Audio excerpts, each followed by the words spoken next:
welcome back to House of Cards. This is episode 26, and we're back at it with another Monday mailbag. Let's go. So again, this is a week's worth of mail that I've gotten. I get a little bit of everything, so hopefully there's something for everyone in here. You name it this week, we got it. We got baseball, we got football, we got basketball, we got magazines, we got box breaks, we got it all. So I hope you guys enjoy this, and let's get into it. All right, we've gotten this guy. About to say, what in the heck? Huh. Okay, well, we got a bunch of random cards that just loosely threw in the bag. Just gonna go throw those in the trash since they're all creased. And we got Aikman Score rookie card. So again, probably seen a million of these in my videos by now, but only a few days left, and then this will be done because the quarterly special will be over, and I will be moving on to the other things. So cool 89 Score Aikman. It looks pretty clean. Again, you never know until you take it out and investigate, but from the outset here, centering is good, corners are sharp, color looks vibrant, so I think that might be a winner. All right, this one feels a little bigger. I'm not sure what's in here. Oh, yes. So I got the blue, if you saw in one of my other videos. So this is the Bo Jackson PMG red, and this one is from the 2012 Fleer retro set that I really enjoy. That's interesting. So they sent me a mag, but then kept the card in the top letter. Anyways, couldn't tell you. So very cool. The red is beautiful. The blue is pretty too. I mean, don't get me wrong, they're both gorgeous cards. I'll pull out the blue here just to kind of show you the difference, but the reds again are numbered, well, they're numbered to 100, but if I remember that the first 10 are green, and then the last 90 are red, and then I believe the blue is just numbered to 50 separately. Again, I'll have to double check. I know the original PMGs and the 97 ones were, that's how they were. They had the green to 10, the red from 10 to 100, and then that was all there was. Now they have the blue, which they added, which is numbered to 50, and then this one is numbered, there you go, to 100. So anyways, we'll look into that, but those sure look fun as friends, as a pair. Love it. All right, off to a good start, I must say.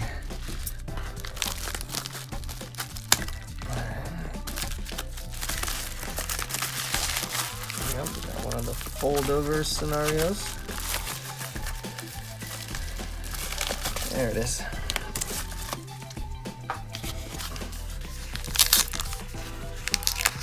Let's see what we got here. All right, cool. So this is the 2020 Kyle Lewis. As you've seen in other videos, I've been picking up quite a few of these in the off season. Great time to buy right now for baseball. This is the Ben Baller, the base. Nothing crazy about it, but it was definitely not a large printed set. It's definitely a limited set, but there were still cards to be had. So I just wanted to get one of these just to kind of have as part of my Kyle Lewis Topps sort of collection. So now I just want to grab one of the Topps Chrome Sapphires, and then a couple of the other parallels that came out that I haven't gotten yet. Some of the numbered stuff. I gotten pretty much all the base colors, but I haven't gotten too many of the numbered colors, just the gold. So anyways, this is a cool, just Ben Baller Topps Chrome Kyle Lewis rookie card. Alright, I'm trying another Steve Aoki set, I believe, so we can crack that open at the end. of this session. Those are always fun.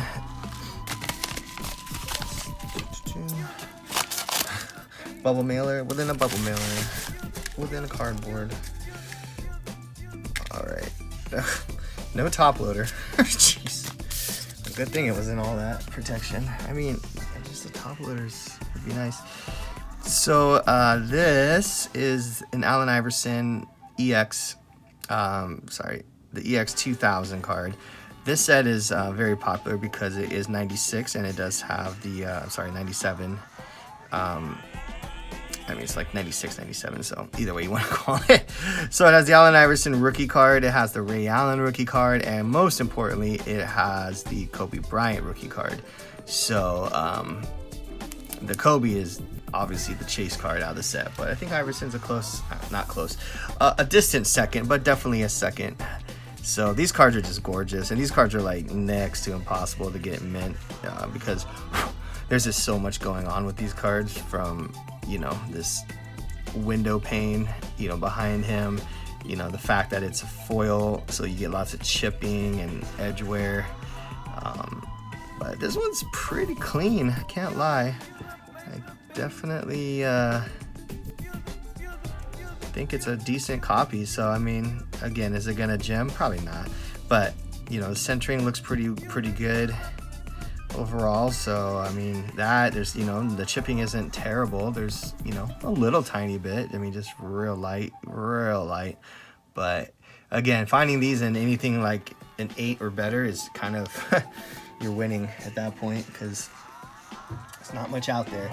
And like, I know like the Kobe in a 10 goes for astronomical 5-digit amounts, so I think the even in an 8, I believe still has a nice premium to it. So yeah, just glad to have this for my Iverson collection.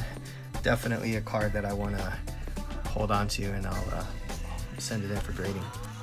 Pretty sweet.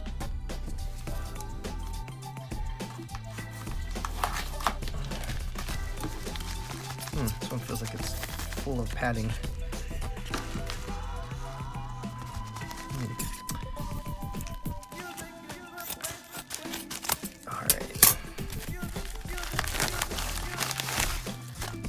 Lots of bubbles. I keep all my bubble wrap like this. I just reuse it when I'm sending stuff to PSA or the ComC or wherever. It's just, I don't know. I hate buying packaging supplies, so they're just such a waste of money. All you do is send it and someone just throws it away.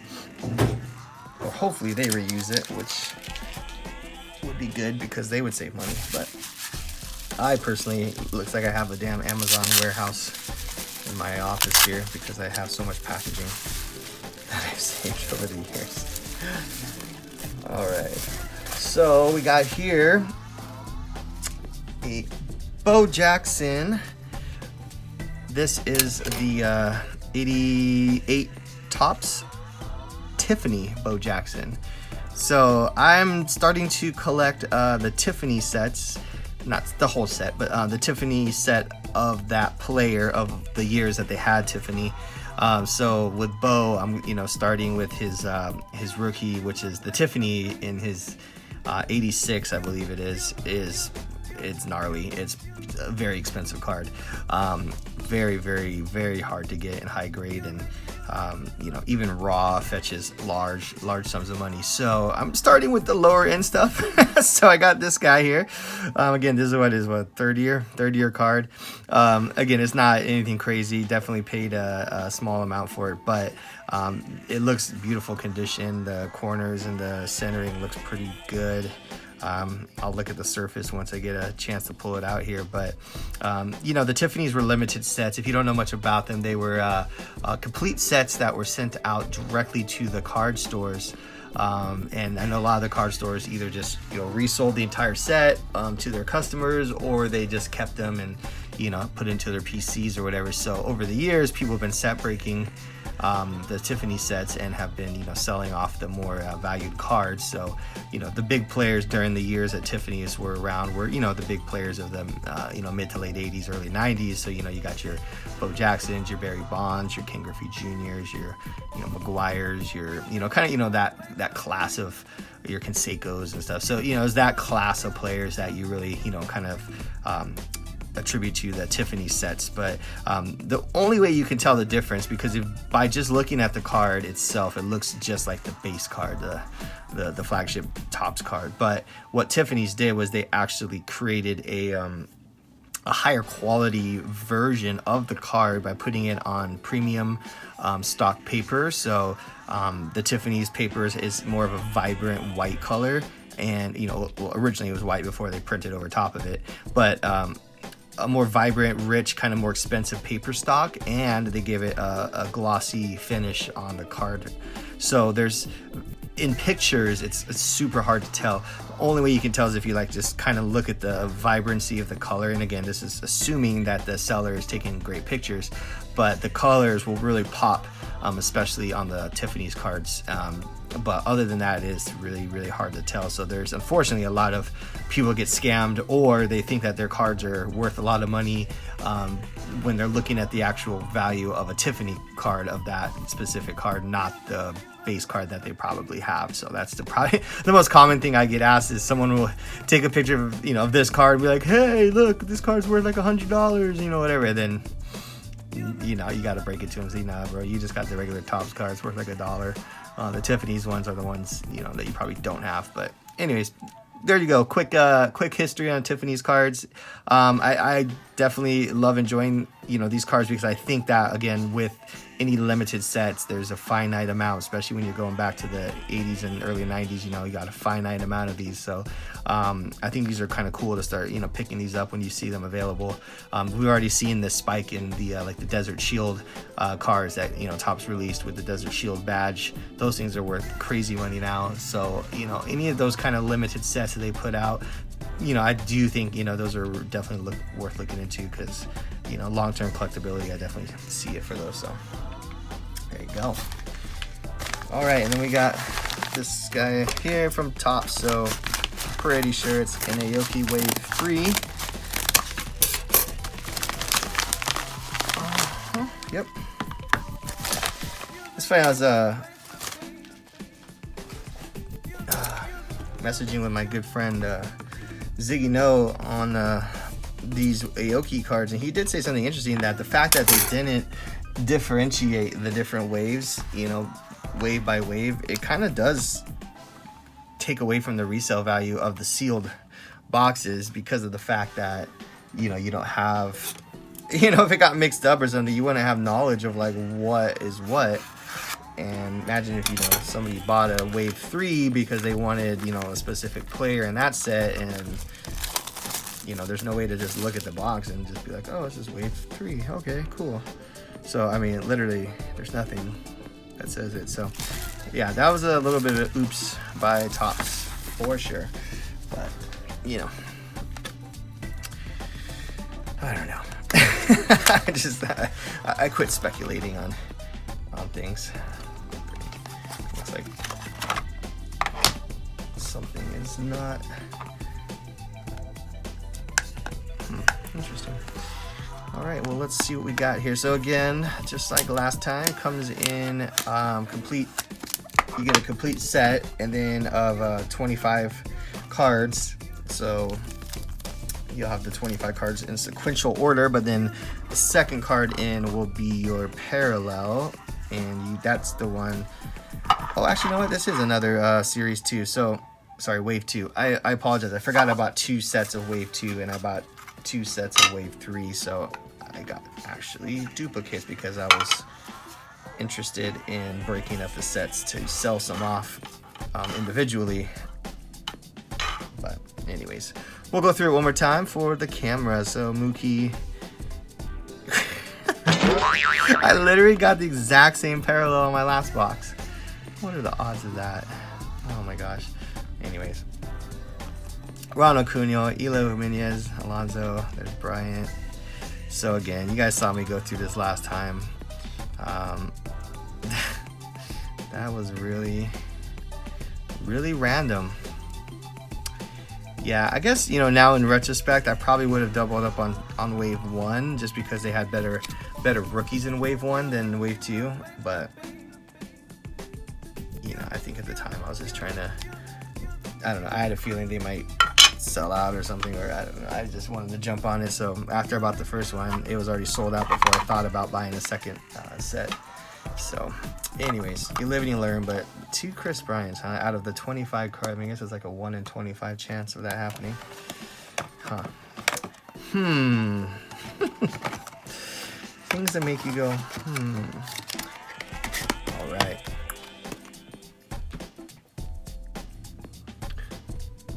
All right. Got a couple of these. I can't wait till eBay starts the new shipping options where you can send it in for what, under $20 for 70 cents or something. I don't know, whatever it is.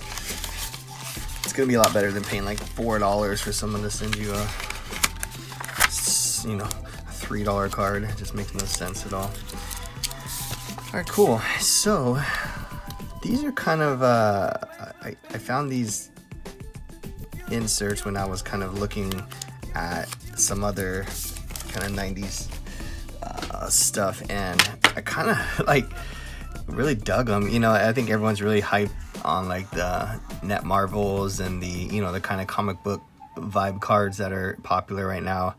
And, you know, kind of finding these, you know, Metal Universe inserts, you know, from back in, what year is this, 96, 98? I can't read. I don't know.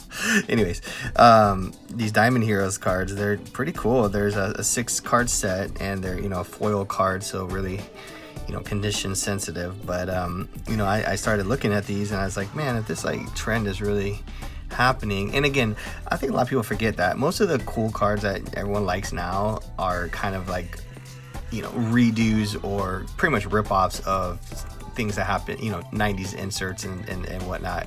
You can pretty much trace back most of the cool cards, maybe except for like Color Blast. But other than that, I pretty much have seen every single like popular insert, you know, that we see now, as pretty much you can find something comparable from the 90s. So nobody's really reinventing the wheel right now. They're just taking cool inserts from the past and redoing them. But let's see if I can give you guys a better look at this card if I take it out of the, because I mean, it's just, you know, it's kind of hard with this lighting, but you can kind of see it has, you know, a nice texture on it, really cool foil all over it, you know, just the comic book on the back, just really cool set. So again, these are very, very, very cheap. So I don't know, just grabbed a couple of the top guys, so I'm sure you'll see those pop up through the next few mail days. But yeah, Diamond Heroes, cool set. I like those a lot. Hopefully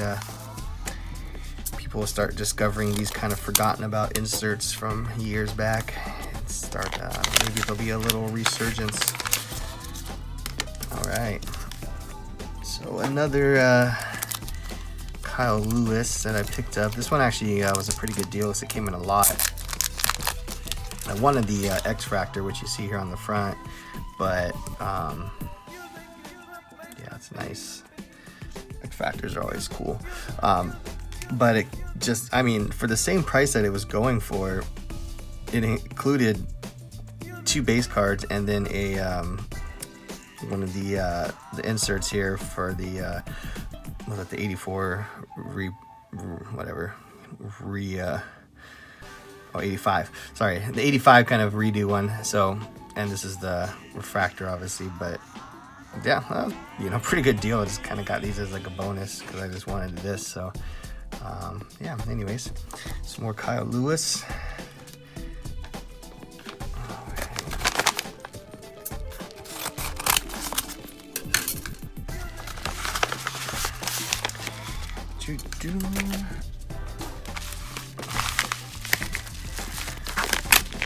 Here.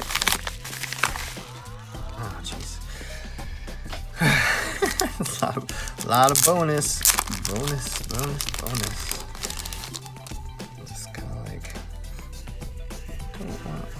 Leaf Commons. Oh jeez. Anyways, we'll set those to the side because I'm sure it's not worth anyone's time to look at. Cool. So I got this. So these are technically they're a parallel to Bowman's Best. This is Bowman's Best cut. So they kind of take the base card and they do this kind of die cut number on it. But yeah, just again back to my idea of I'm just trying to scoop up as many 90s sort of refractors and special edition and shorts prints and everything else, number cards, while they are available, because again, they're out there, but they're not as prevalent as you may think. You might find like 1, 2, or maybe 3 of one that you might be looking for, but once those are gone, then it takes a while for them to pop back up. So I recommend if you see something you like or a player you collect and there's a nice refractor or numbered card out there of him, I would grab it, because they're not going to last long. And again, most of these guys, except for like the big guys, except for like the Griffeys and the the kind of the really monster all-timers, for the most part you can get like guys like in kind of that class of player like Dion for fairly cheap. You're not gonna break the bank, but they're not gonna be around for long. Guys like Iverson, like those are good guys to grab right now. I mean, even his have gone up, but like they're still very affordable, especially if you compare it to just like modern stuff. It's like still, I mean, light years away from what a Prism Silver, SGA would cost you. So, all right. Oh, here's kind of an interesting one that I grabbed too, kind of on that same track of picking up 90s stuff that's cool. So yeah, this was a special insert Topps Chrome where they did kind of a flashback card. So it was Dion. This is like his original, if you watch any of my old episodes that has some of his old cards, it looks very much like the his rookie card. Was it 86 Fleer? I have to double check, but when he was a Yankee, that's where he got drafted, and then then now I guess it would be even though this is old, but yeah, then he now is playing for the Reds in the year of this card, obviously not currently, but so anyways, it's kind of a cool flashback card. I thought it was interesting, so I just snatched this up again, super cheap, very, very, very, very reasonable for a cool card of a cool player. So again, those are the types of things, get them while you can. Right, got this guy in the mail today. Pretty cool, the January issue of SMR. If you don't know, this is PSA's monthly magazine they put out. Just kind of has a price guide and some articles and so on and so forth in it. Some pretty cool stuff. Got Clayton Kershaw on the cover, and they kind of go over some of his cards and his best cards to pick up now that he's a World Series winning pitcher. And then they have a little cool thing about Sandy Koufax's cards, talking about his registry. And then one that I'm actually really interested in is this Magic the Gathering Fallen Empires article. I don't know much about Magic. I know there's got to be a huge market out there, just because I know it's definitely was kind of the thing back when I was young, and then even to today, I know a lot of people that still enjoy Magic. So I really need to educate myself more. So I'm gonna read this article. I know this is just about one of the sets, so it's probably going to give me very limited, but you got to start somewhere, and that's what I like these articles, because they really do a deep dive into the sets and talk about the value and kind of where it's going and so on and so forth. So yeah, cool. I'm excited to dig into this, so it's nice to get this in the mail today. Now, as far as cards, let's get into those. Let's see. Oh, can't believe the year's almost over. By the time you're watching this, it'll be the new year. What a year it's been, huh? All right, Bo Jackson, as you guys know, I PC him. This is just a cheap scorecard of his. This is an insert ground force. It's actually kind of cool. If you think about all the kind of popular 90s inserts that they use this kind of thunder, lightning sort of background. Like Griffey has the thunderclap, and Jordan, gosh, I forget the name of his insert. But anyways, very popular like kind of design that I think this was probably one of the first times this kind of thunder lightning background was used. But I just thought it was a cool card. I just wanted to grab one to have. Not super valuable or anything. It's 1990 score, so you know, just something to have for the old PC. So just wanted to grab one of these. All right, and let's see what this is.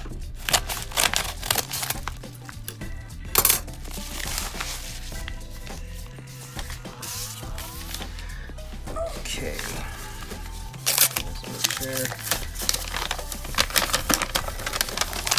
All right, cool. So grabbed this Kobe rookie. I just have these rookies right here, and these are the hoops, 96 hoops rookies. They're just 96, 97, but they're so darn cheap that it just doesn't make sense to me of why these are so cheap, and you can grab these for a fraction of what like the Topps, you know, flagship one is going for, or you know, pretty much a lot of the other ones. I know there's a couple weird like kind of off-brand, you know, kind of Kobe rookies out there that are cheap. But hoops, you know, I mean, it's an established set. You know, you got the big rookie logo on it. So again, that's, you know, that's something that a lot of people like to see on their cards, is when it's a rookie card, they want to see rookie on the card. So, you know, I mean, it checks all the boxes. It feels underpriced to me right now. So I'm grabbing as many of these kind of low-hanging Kobe's right now that aren't, you know, that are under $50, just because, you know, you can only imagine that these are only going to go up. I mean, why wouldn't it? You know, there's not too many LeBron cards you can get right now that are under $20, except for his like really like corny, you know, LeBron's diary and stupid stuff like that. But these ones, man, I mean, it's a base card from a reputable set. It's a rookie card. It checks all the boxes. I just think it's super undervalued. I think a lot of people are going to start realizing that soon. So yeah, I'm grabbing up as many of these guys as possible right now.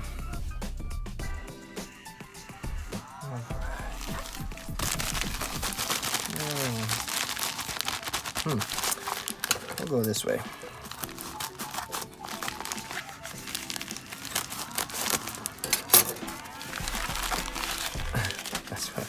That's what I was feeling there. I was like, all right. Huh. Like multiple things in here.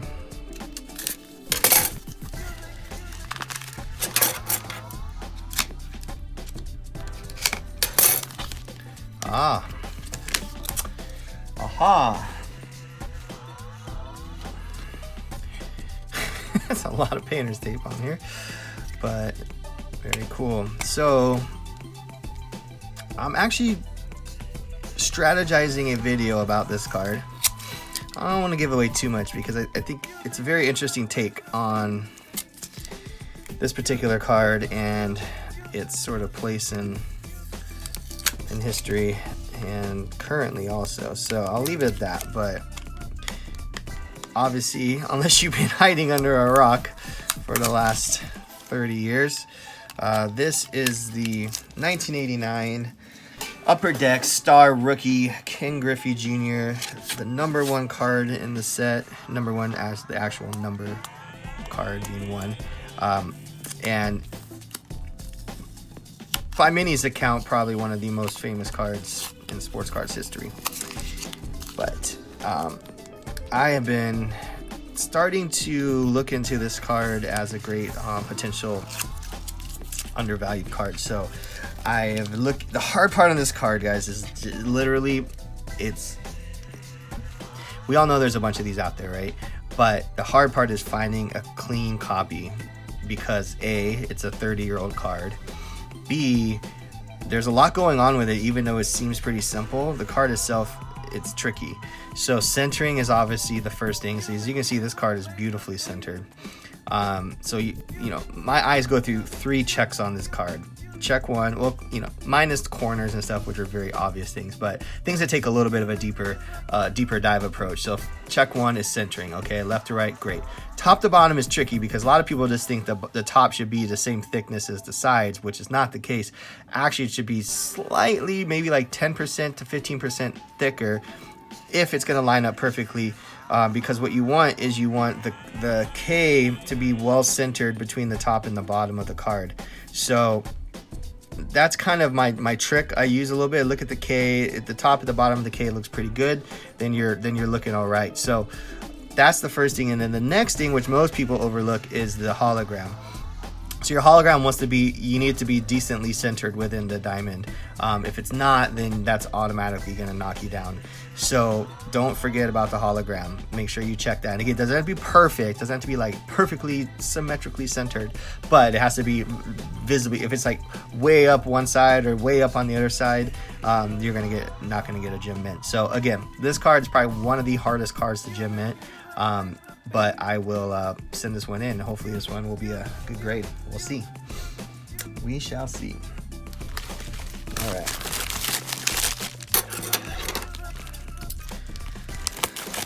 Oh man, got a big order ready to go out here.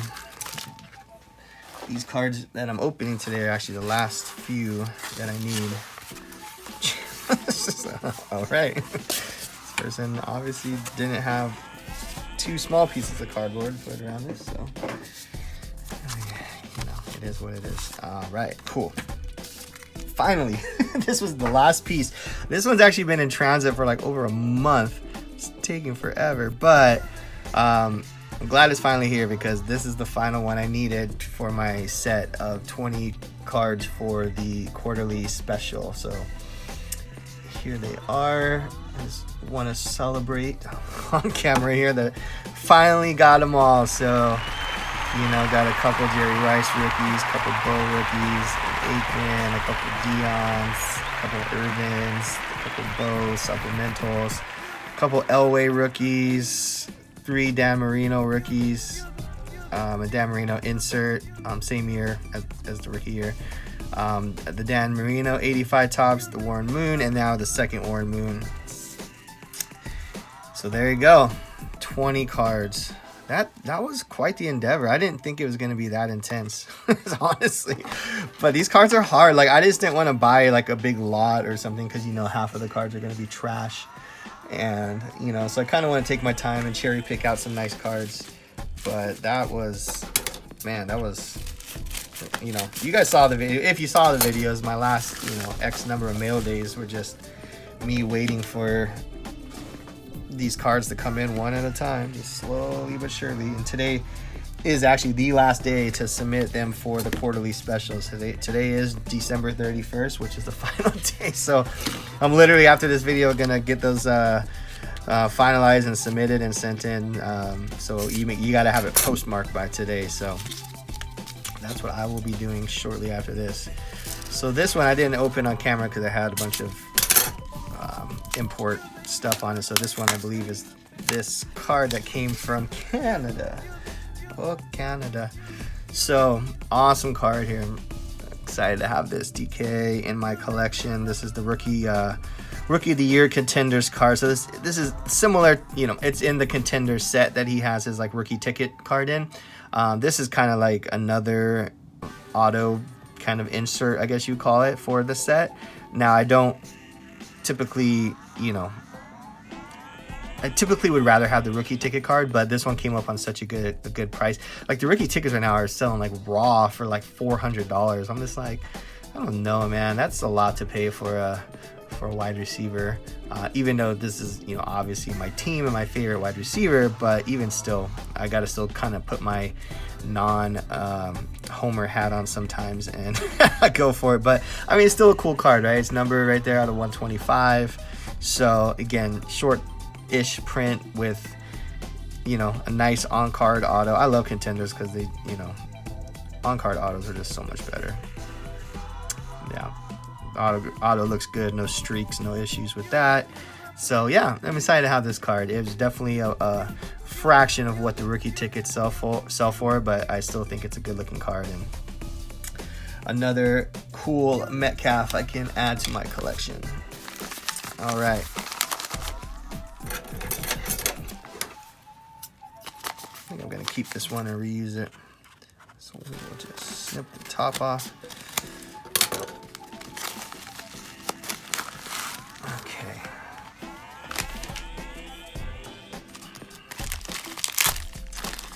Not really sure what this is. Oh.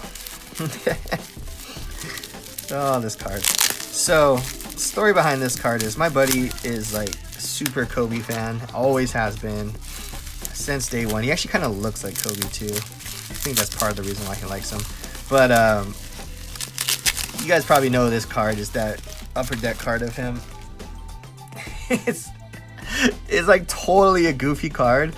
And honestly, this is like, you know, up there with some of the like terrible rookie cards, you know, talk about like, you know, Steph Curry and James Harden, and their Topps rookie cards are just awful with their goofy like pictures when they're like all super young. And what else? Who else has a goofy rookie card? Travis Kelce's rookie card where he's like making that dumb face when he's like pretending like he's catching the ball. Anyways, this definitely goes down in history as definitely up there with one of the goofiest. Look at the back.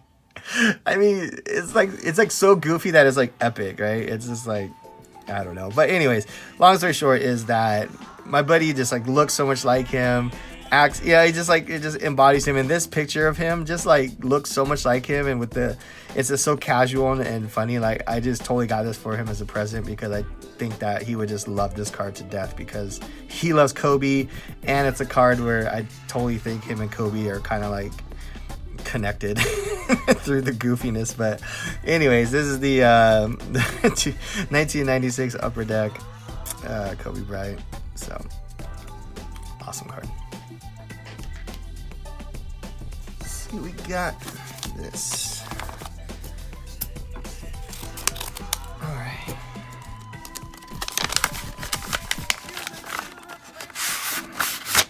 Hope everyone's having a good New Year so far. I know we're fresh into it, but I don't know. I'm feeling good energy. I know they say that every New Year's. It's kind of this recycled feeling, but you know, it's good though. I think, especially after this last year, we all need it. All right, so got another one of these Diamond Heroes cards. This is from Metal Universe. God, what year is it? 97? I gotta double check, but. Yeah. Yeah, I think so. So this is the same set I got the Frank Thomas from that I showed in my other mail day. But really cool set. It's definitely different, and I think it's kind of on trend right now with the whole comic book things going kind of crazy. So I just kind of picked up a few of the top people from the set. So it's 98, it looks like. But anyways, so this is Alex Rodriguez. He's was, of course, on the Mariners when he first came into the league. That's why Mariners is like the farm system for the Yankees. It's really sad, but it's kind of true. We always get like these great, you know, guys we bring up through our farm system, and then, you know, within a few years they're out. But A-Rod is definitely dope. You know, we'll see if he kind of has a resurgence in his collectability, because I know, you know, a lot of people after the whole steroid thing kind of got down on him. But I think at the end of the day, it's a lot of those players from the 90s that got caught up in that kind of have to kind of get reassessed by the hobby. Barry Bonds seems to have been doing okay. People still like collecting him. McGuire, of course, you know, Canseco is still something that he's just the king of junk wax, so, you know, it's hard to separate him from that. But I don't know, it's hard because I think a lot of it, you know, Sammy Sosa and those guys is like, yeah, was there an unfair advantage because they were juicing or whatever? Probably. But there, you know, with baseball, there's still something very you know, a very specific skill that you have to even have the chance to hit the ball. You know, it's like steroids will get you so far when it comes to, like, I guess your power and stuff, but like you still got to be able to hit the dang ball, which is of course the real science of it all. But I don't know. I'm glad this guy right here never got into it, Griffey. So again, that was kind of a back-to-backer for this set. But yeah, this Diamond Hero set, I don't know. I just thought it was cool. So again, they were very cost-effective cards to pick up. Definitely, you know, worth the small investment, and definitely, you know, even if they don't end up becoming a sought-after insert, I still like them for my personal collection. So this is the Griffey. This is really pretty clean copy, which is hard because see how much foil is on these cards. Sorry about that. There's like a fire truck going on outside. That was the first for my videos. But yeah, like pure foil card. You know, it's kind of like the PMGs, or just like the whole thing is foil. So a lot of embossing and foil and all kinds of stuff going on these cards. So embossing is hard too, because you'll see it come through the back as part of the, like, it looks like a crease, but it's actually the embossing. So you just gotta be aware that it's not a crease. Anyways, so yeah, this one was obviously the most sought after out of the 3 that I picked up, was the Griff. But yeah, I think they're cool. So anyways, let's see here. Okay, we made it to the end, and another mail day in the bag. See what I did there? Monday mailbag. Well, I want to thank you guys again. I'm excited to jump into this new year with some new content, and I'm going to continue to try to step things up and put out more and more content. Hopefully there's something that comes, you know, across your way that brings value to you and your collecting and the hobby in general. But if there is anything that you guys want me to talk about, or there's any specific, I don't know, anything, lay it on me. Shoot it down in the comments below, and I will do my best to try to address it in a future video, because I think it's always fun to have some feedback from the audience there. But anyways, we're done here today, and I'm gonna do my usual ask of please you know, like the video, and if you haven't already, hit the subscribe button. It really would be very, very grateful of me to you for subscribing. Anyways, I can't talk anymore, so that's the end of this. I'll see you guys on the next one. Peace.